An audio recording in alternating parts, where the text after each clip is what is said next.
ప్రభువైన యేసుక్రీస్తు వారి నామములో అందరికీ వందనాలు.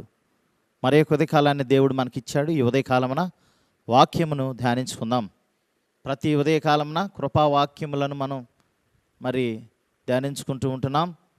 మీరు కూడా ప్రత్యేకంగా ప్రతిరోజు కూడా వాటిని ఫాలో అవుతూ మరి వాక్యం ద్వారా ఆదరణ పొందుతూ ప్రియమైన దేవుని బిడ్డలారా, నిజంగా దేవుడు మనకిచ్చిన ఈ గొప్ప భాగ్యాన్ని ఉపయోగించుకుంటున్నారు. దేవునికి స్తోత్రం, హల్లెలూయా.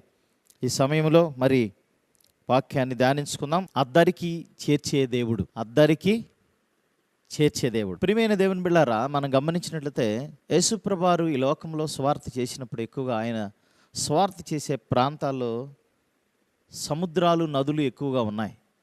ఆ గలిలయ ప్రాంత పరిసరాల్లో ఎక్కువగా సముద్రాలు. ఈ సముద్ర ప్రయాణాల్లో చాలాసార్లు వారు ఒకసారి తుఫాను వచ్చినప్పుడు, ఒకసారి ప్రభు ఉన్నప్పటికీ వాళ్ళు భయపడటం మనం చూస్తాం ధోనిలో ఉన్నప్పుడు. మరొకసారి ఏమో ప్రభువారు ధోనిలో లేకుండా ఉన్నారు, ఆయన తర్వాత వారితో కలిసినట్లు మనం చూస్తాం.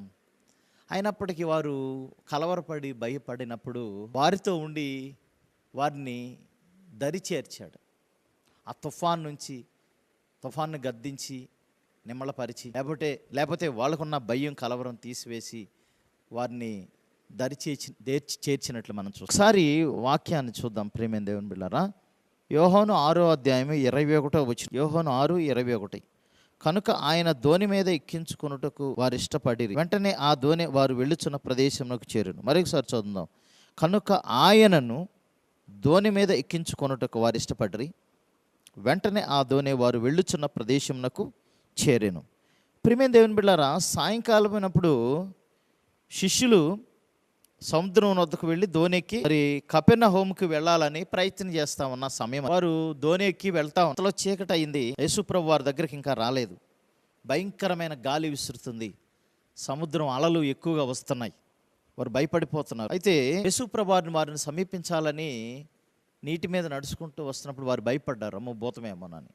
అయితే యేసుప్రభు వారు భయపడొద్దని చెప్పాడు. నేనే భయపడకూడని వారితో చెప్పాడు. వెంటనే ప్రభు వారిని గుర్తుపట్టినప్పుడు వాళ్ళు ఏం చేశారంటే ఆ ధోనిలో ఆయన్ని చేర్చుకోవటానికి మరి ఈ వచనం చదువుకున్న వచనంలో మనం చూస్తాం వారు ఇష్టపడ్డారంటే. ప్రియమైన దేవుని బిడ్డలారా, మన ఉదాహరణ ధోనే శిష్యులు ఉన్నారు. ఉదాహరణగా శిష్యుల సమూహం ఒక చోట కూడింది, మన సంఘం అనొచ్చు. సంఘములో యేసయ్య ఉంటేనే కలవరాలు పోతాయి, సమస్యలు పోతాయి. ఎలాంటి భయమైనా, ఎలాంటి తుఫాన్ లాంటి ఆ భయాలైనా వీడిపోతాయి. సంఘాన్ని నడిపించి బలపరిచే దేవాతి దేవుడు.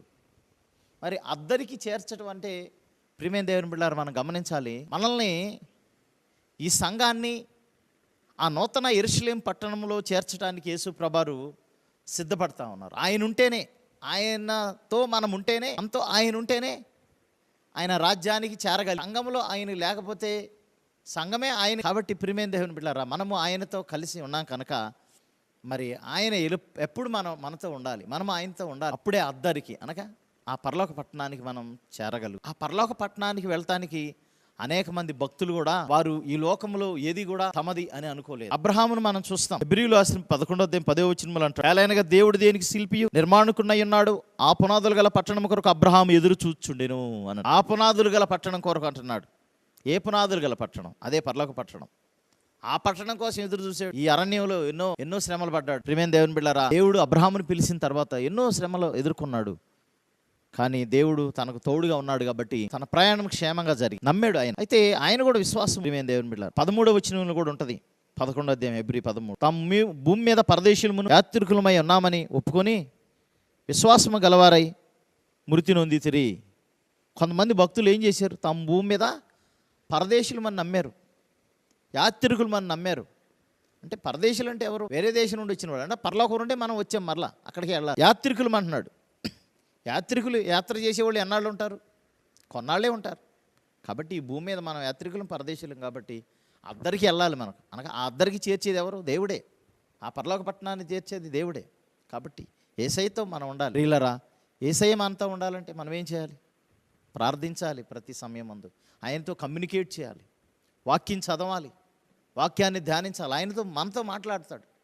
ఇవన్నీ జరిగినప్పుడే ప్రియమైన దేవుని ఎలాంటి కలవరం ఉండా, ఎలాంటి సమస్య ఉన్నా ఈ యొక్క విశ్వాస యాత్ర జీవితంలో మనం వాటన్నిటిని ఎదిరించగలుగుతాం. ఎన్ని శ్రమలు వచ్చినా వాటిలన్నింటినీ ఎదిరించగలిగి సురక్షితంగా యేసుతో మనము ఆ ప్రయాణంలో చేరుకోగలుగు. నువ్వు దేవుని ఇంట్లో ఉన్న ఏమన్నాడు ఆల్రెడీ మనం అంతకుముందు చూసుకున్న హెబ్రీ రాసిన పత్రిక 3వ అధ్యాయంలో అంటాడు, మోషే దేవుని ఇల్లు అంతట్లో నమ్మకస్తుడిగా ఉన్నట్లే ఆయన కూడా నమ్మకస్తుడిగా ఉన్నాడు. ఆయన అంటే ఎవరు? యేసయ్య. మరి మనం కూడా నమ్మకస్తులుగా ఉంటే, నిరీక్షణ, ధైర్యం, ఉత్సాహం తొదమట్టుకు చేపడితే మనమే ఆయన ఇల్లు అంటే రాసిన 3వ అధ్యాయం 6వ వచనం. కాబట్టి ప్రియమైన దేవుని బిడ్డలారా, మనం కూడా యేసయ్య ఉన్నాడు, అది మనం గమనించాలి.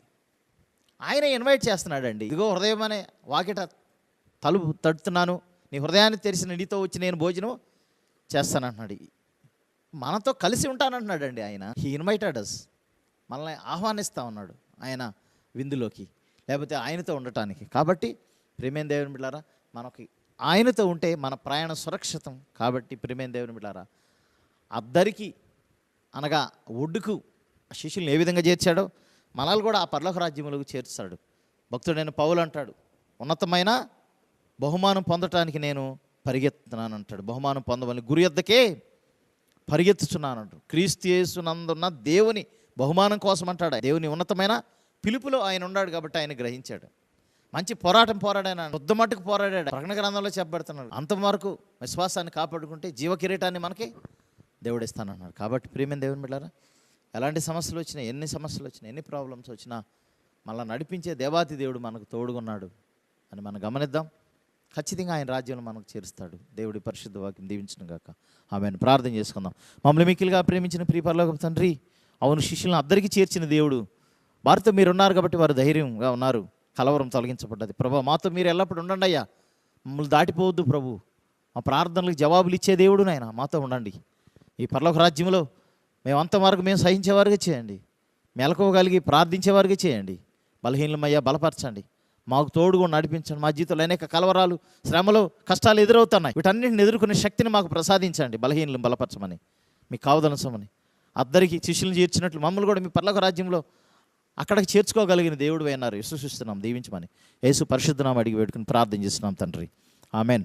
తండ్రి అయిన దేవుని ప్రేమయు ప్రభువైన యేసుక్రీస్తు వారి కృపయు పరిశుద్ధాత్మని సహజ చేరుమనుకుని సకల పరిశుద్ధులకును ఎల్లప్పుడూ తోడే నడిపించును గాక. ఆమెన్. అందరికీ వందనాలు ప్రియమైన దేవుని బిడ్డలారా. మరీ కొద్ది కాలం కలుసుకుందాం. అప్పుడు ఒక దేవుని కృప, దయ, కనికరం ఎల్లప్పుడూ మీకు తోడుగా ఉండి నడిపించును గాక. God bless you. వందనాలు.